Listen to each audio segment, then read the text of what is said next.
You're welcome to yet another edition of the program Builders of Bayelsa on our report. And of course, I am Prince Richard Sikim. Never been alone. I'm with Frida Amakri, and here with us we have a very important personality, a son of the soil, as a matter of fact. So please introduce yourself for us. Justice Ebiks Lokpobiri. All right, Yeah. and we are fully aware that you are a writer of the book Insights for Success. So I'm a bit interested in reading, and I know writing is actually very hard to do, but reading is very, very, very easy to do. I mean, you just open the book and just read, and that's it.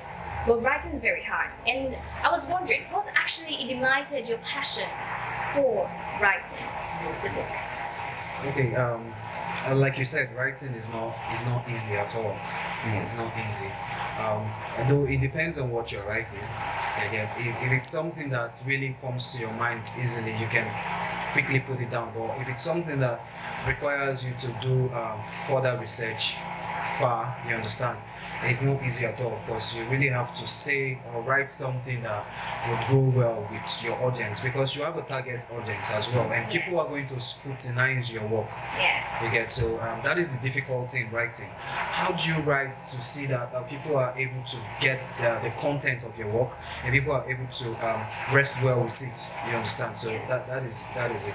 So my passion for writing actually came in when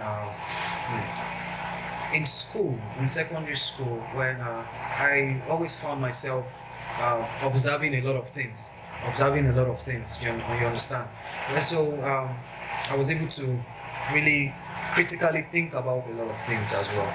And I thought of it, I need to put some things into writing because I was able to make words.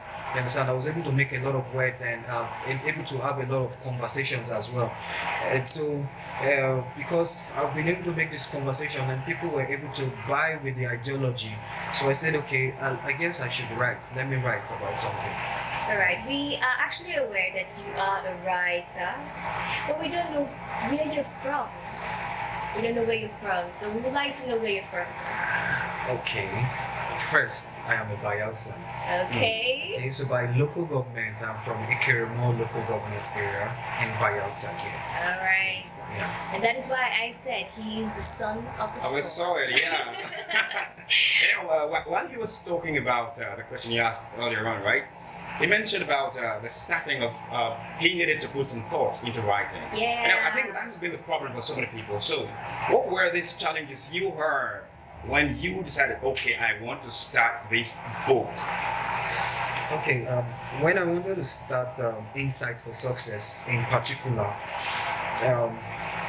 the main challenge I faced was with the title of the book, Okay. Insights for Success, because there is already a widespread perspective about the term success. Okay. And people tend to see you in a way that they feel you are not fit enough to talk about that title.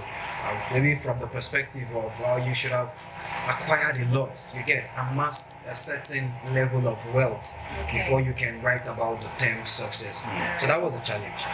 Normally, gathering resource is also a challenge. We need resources, you understand? And another thing is you have to do thorough research. You don't just come and put your pen to paper and tell people when you start writing. Exactly. You really have to think. You really have to gather a good level of knowledge that would deem you fit enough to write.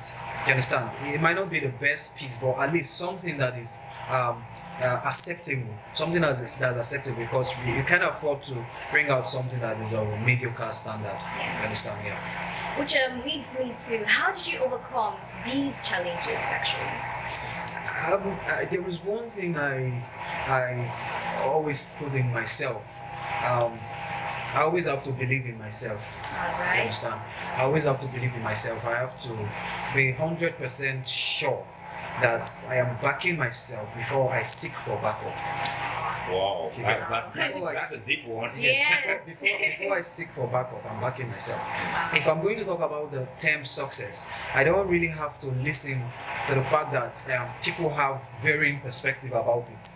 Okay. So I have to believe in my ideology about the term success. Alright. Yeah, so that was able to overcome the challenge of the perspective. And in the aspect of resource, a lot of people were able to support, which I appreciate a lot. And though it wasn't easy at all, and I've been able to make good effort as well. So we're able to kill that challenge of getting that resource. You understand? And on the aspect of research, that is my work to do. I have to read thoroughly. I have to research. I have to think critically. You understand? So to be able to overcome that challenge of getting the knowledge to deem me fit to write about the term success. Okay. It's all right. I think that we would have to, with time, because of this, get into the belly of the book titled Insights for Success. But before that, there's several genres of book out there. Okay, we have history, we have the academic books, we have motivational books. This is a success-based book.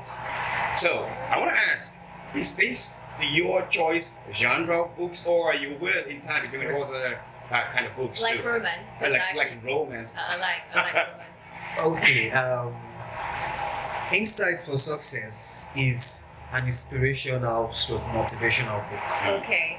But I have a very strong interest in fiction and non-fiction, Okay. and of which I have a lot of manuscripts. And there is a project that I'm already working on. You understand? And interesting enough, it's a collaboration, an international collaboration. And I think when it comes out, people can see that I'm able to diversify, because diversification is something I love a lot. I want to see that I'm able to fit into various angles. You understand? Fit into various angles. So I'm not positioned to write only inspirational stroke motivational work or stuff. I could go into fiction, non-fiction. You talked about romance. It's a possibility. Yeah. Or I have to see that I'm ready for it. It's a possibility. It's a possibility. So I have to see that I'm ready for it. So I have to be ready for it before I go into that. All right, breaking it down, we have to actually know what is success, because the title of the book is Insights of Success, and like you said, we have to hurry down into the belly. Okay, yeah, thank you. So insight for success. Insight, that is a prefix. You understand the prefix of the entire title. Insight. Insight is basically giving a broader perspective about something. Giving a broader perspective about something, and then attached to success. It means giving a broader perspective about the term success. Okay. And when I think about it critically and position myself to write about it, it means I have a very good perspective about it. I have a broad perspective about it that I want to share to the general public. You understand? So it's basically me writing about success and the term that it's all about problem solving. It's all about making impact, contributing our natural resources, our human resources, skills, talent. You understand? To make impact in society, to be able to solve problems, to be able to better the lives of people in society. You understand? To contribute what we have. You get to develop our society, to develop the world at large. So that is it. I think. Thank you very much for the information you've given about insights for success on a broad scale. We are going to now particularize, but before we go there, I want to ask you this question.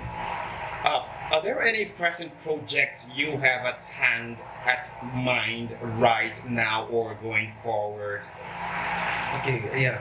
Growing up as a child, I thought about a lot of things. I went through a lot of things as well. Okay. And I believe, from my point of view, the children have to be a primary focus in terms of development. Children. And yes, I have a project in mind. I think it's the biggest project that I have in mind. Setting up a childcare foundation. You understand? And people talk about the motherless baby home. You understand? Or let's say what you call Orphanages. the orphanage and all that. No, that's not it. Yeah, we can have kids who really do not have their parents as well. But not just that. But what of the children who are even with their parents, but the needs of this child is not adequately taken care of?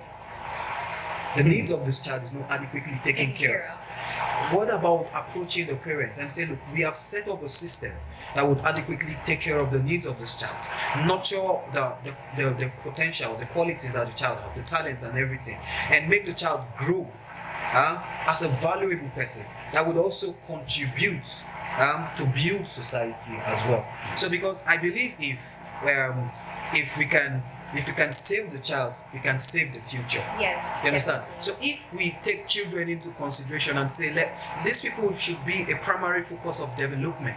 Children are vulnerable set of persons in society. Children, women. Yes. You understand? If we can take the children into consideration and say these people should be considered as a primary aspect of development in our developmental project, we have to always bring in the children again and think about a project that would adequately take care of the needs of these children.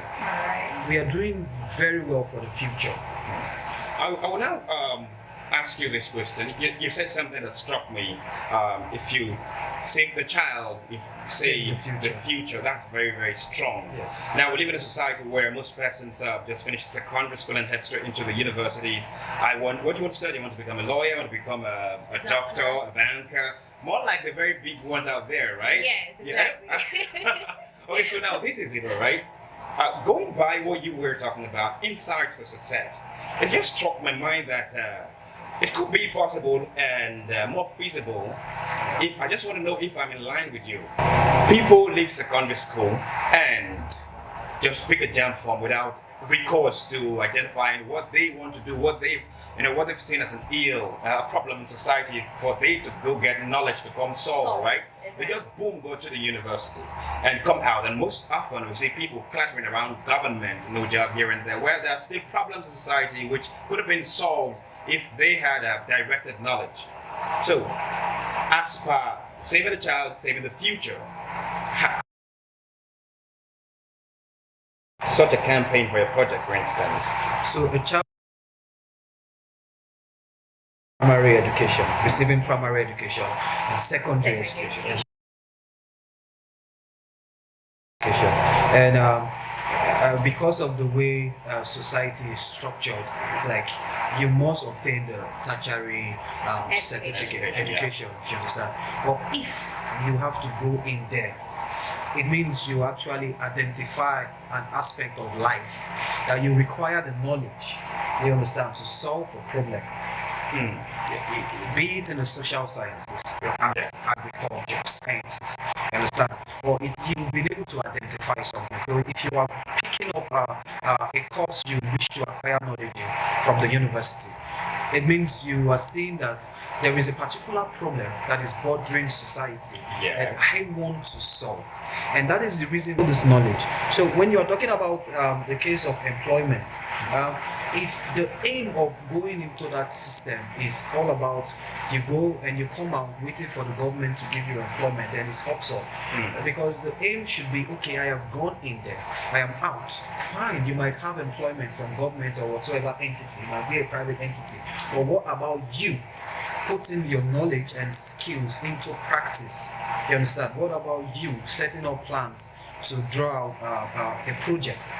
You understand? A project that will actually enable you to solve that problem that you really desire to solve.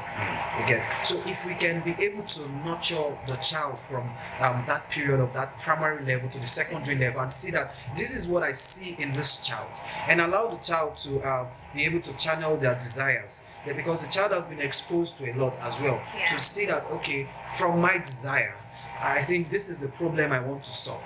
This is a field of study I want to engage in. This is the knowledge that I require. And I name the resources of which the system, you get, the child care system is able to provide those resources. Go in, get it, then channel it back to society. Solve the problem that you've been able to identify. Solve the problem that you desire to solve. So the childcare system is basically from that point, from the ground base to the top. We should be there for the child. Exactly. You know, some of us don't have the privilege to actually think about what we are going to do before going into the tertiary university. And that brings me to a suggestion, actually. You know, this book is actually for the youths, right? Yeah. And I was actually wondering if you could actually do a version for the children. You understand? So that they can actually start from primary school down to secondary school, and now they actually have an idea of what they're going to do in the university. Obviously, me, I didn't know what I was going to do in the university. I just studied what I saw. Everybody was asking, what are you going to study? What are you going to study? I had no idea. I have friends And that... of course, you're not alone. Yeah, honestly. I had friends that actually said, I'm going to become a doctor very soon. Don't worry, when I go into the university, I'll be a doctor, a full-grown doctor. But I didn't have anything to offer. So having a vision for these younger ones to actually make things easy for you, even the writer, to help bring success to the new one. What do you think? Yeah. Also, the primary audience of this book is the youth, like Yeah. you've stated. But I took the children into very good consideration, Okay. and that was the reason why, if you go through it, we didn't make use of high vocabulary. Okay. English vocabulary. It's something that should be easily read and understood Okay. by the audience, be you a youth or a child in primary school. Okay. You understand? At least from the age of primary 3, 2, 3, again, even 1, 2, 3, 4, 5, you should be able to read and understand. Okay. Again, so it's suited for the various categories of persons. Alright. Though the primary audience is the youth, because at this point it's a critical stage of decision making. You understand? As children, we are mostly influenced by our parents and other external persons in terms of decisions. Okay. We're mostly told that, oh, you would go into that field, you would go into that field, you go because you are a child, just a Yes. little child. Yes. You have to follow suit. Or as an adult, as a youth, at that period of time, you can actually make decisions for yourself. Okay. You understand? That is why the primary audience of this work is the youth, because the youth are the pillars of society, and if we can get it right at our youthful stage, youthful period of life, then we'll get it on, and we are able to make impact. We are able to develop society. We are able to succeed. Okay, so before we actually round off, I also wondered, I'm a Tinkerbell. Okay, so I was actually wondering, what are the steps, you take in order for you to be a successful man in society?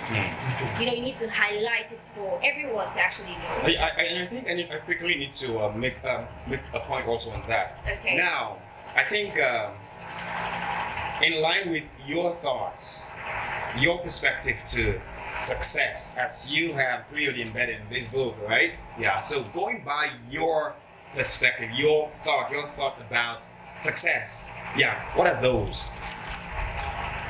Okay. The main desire is that we want to succeed, right? Yes. And like I've rightly said, succeeding or becoming successful is all about solving problems, identify problems. So there are steps. All right. There are steps. There is a process. Okay. Everything that we aim to do requires a process, and as humans, there is a deep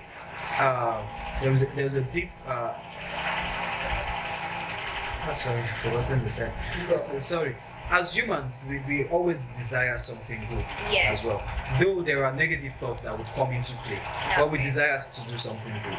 And as a result of that desire, we are able to identify a problem Okay. that we aim to solve, that we wish to solve. And that is the reason why, if you ask someone which field of study or which aspect of career do you want to engage in and all that, the person is able to tell you that this is what I want to do, this is what I want to do. It is because of the desire that they have to solve a common problem. You get? So as a result of that, we have talked about the desire. You have to first have the desire. Then the next thing is you identify the problem. Identify the problem. So when you identify the problem, then you outline the steps. Okay. You understand? You outline the steps to achieve Solution. a solution. You understand? When you outline the steps, then the next is implementation. All right. You have to implement your plan. Okay. And when you implement your plan, follow through. And there are going to be barriers, there are going to be constraints and challenges. Yes. But even as they come, You have to hold your grit. You have to stand firm. You have to be strong. You get. You have to be focused. You get. And in the end, if you are able to keep all those requirements of you, you are going to succeed. Okay. Again, you are still going to work to acquire the resources to do so, but there is God. Okay. Again, by God's grace, we are going to get those resources that we require. Okay. It was as a result of me being faithful to God I was able to get the resources. Okay. Again, so not like I stepped into the scene as a wealthy person or a rich person or someone that already had the money in place that then I'm able to write and then publish and all that. Now, speaking about being a wealthy person and the riches now, okay, let's look at this from this perspective. By your illustration so far, I'm having an understanding right now that separates riches and wealth from success. Are these things same thing or they are quite separable? Can you express it on that, please? So riches is not success. Okay. But I can't say being rich is not good at all. But we can question the process of amassing wealth. Okay. Do you understand? What if you acquire those possessions, the wealth, the riches, as a result of you engaging in criminal practice, which is wrong? Very wrong. So we can't actually say they are related. Though, in the process of solving problems, you can be complimented for that. You can get a lot of resources from that as well. Do you understand? You can be rewarded for that as well. In the sense that, okay, let's look for instance, the technological advancement of life. Cars are moving to and fro. People were able to identify that problem of transition from one location to another, and that is why automobiles were invented. People were able to identify that we need to have conversations with people in various distance, far locations, and that is why the mobile phones, the cell phones, the telephones are there. And entertainment, people are able to identify that we require excitement, and that is why people were able to position themselves to engage in entertainment activities. We have the musicians, the actors, the actors, you understand? Yeah. The artists and all that. People are able to identify that we need to protect the rights of human beings, and that is why people engage in legal practice. Do you understand? Yes. So people are able to identify that we need to solve problems. That is why we position ourselves to be in a field or a career where we can do that. Do you understand? So it doesn't mean because you are rich you are successful. Though in that process you can acquire wealth. But if we are saying being wealthy makes you a successful person, it is totally wrong. Yeah, now I and Frida were having a conversation, more like a debate about success and material possession, right? Yeah. And then I was thinking of creating a scenario. I think I should create a scenario here now that you are available, right? Okay, so let's say in this fairy village, all right, there's this woman who has been gifted with the ability to act, to function in the full capacity of a midwife. Alright? Yes, okay. But it's in the village, there are no banks, no money and stuff like that. So most often than not, she just delivers pregnant women of their babies and stuff with next to nothing financially attached to. Oh, mama, thank you now. We'll be take 2,000. Hey, your company is now very happy. Is she successful?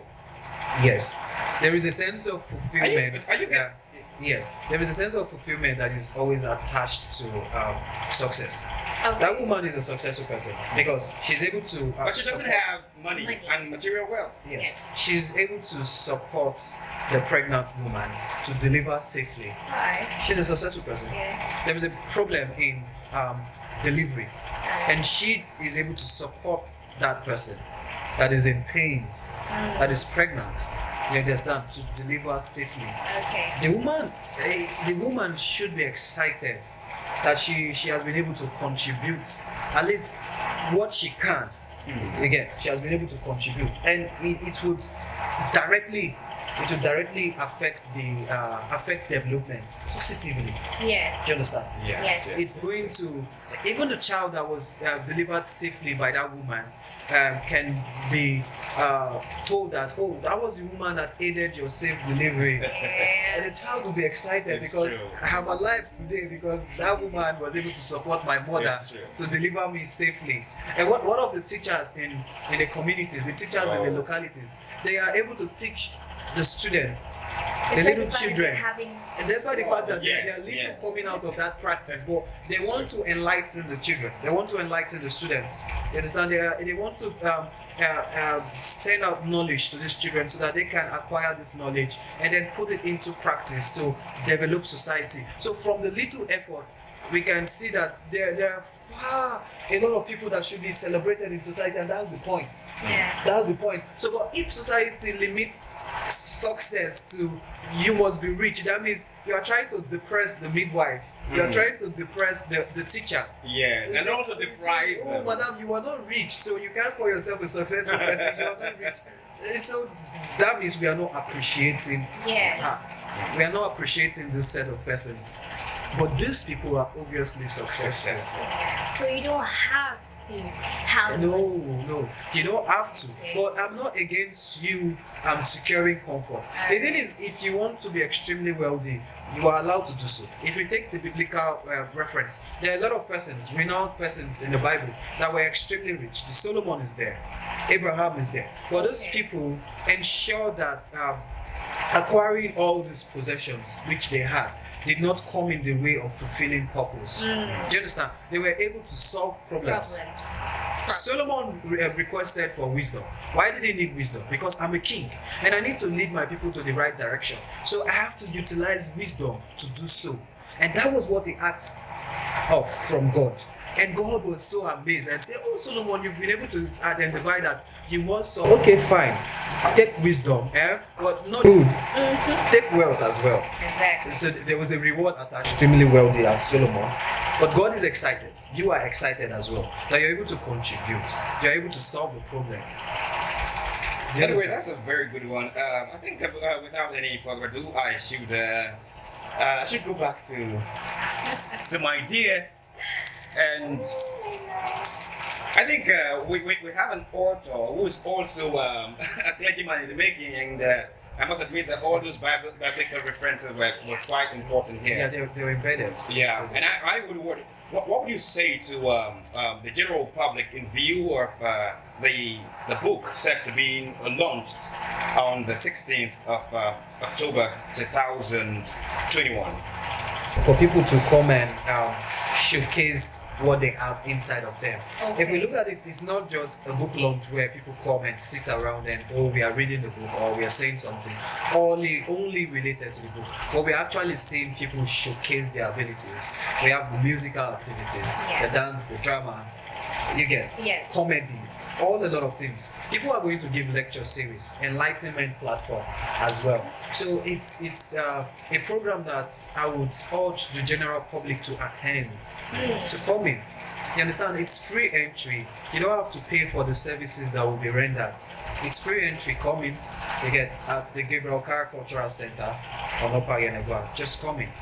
Enjoy yourself. Have fun. And let us come in, lecture, have comedy together, enjoy music together, Yes. enjoy dance together, enjoy poetry, enjoy life together. And You enjoy. understand? And enjoy. Most And then Insight. mostly get the insight. Yes. Get the insight. Get the ideology. Yes. Yes. Okay, it's okay. Once again, you're still hooked to the program Builders of Bayelsa, and I agree with you. I've not been alone, right? Yeah, I've been with Erdo with the blessing better. Frida Macri. See, I can't wait. Actually, I can't wait Yeah. to read this book. Mhm. I really need to read this book. And now, before this book got into our possession, Frida has been like, "Oh, Prince, I'm gonna be having like 3 copies of this book." And yeah, she already has one. I have one too. I'm telling you, we are now telling you that with Justice Lokpobiri on this one, trust me, you have to go get a copy of this book on or before Earth. It's gonna be dropping on the 16th, so on the 16th, alright? Yeah. It's been a great time having this conversation with you over there and us here. It's been awesome. Hope to see you there on the 16th of October 2021. Thank you. Thank you very much. you said about some close-up, right?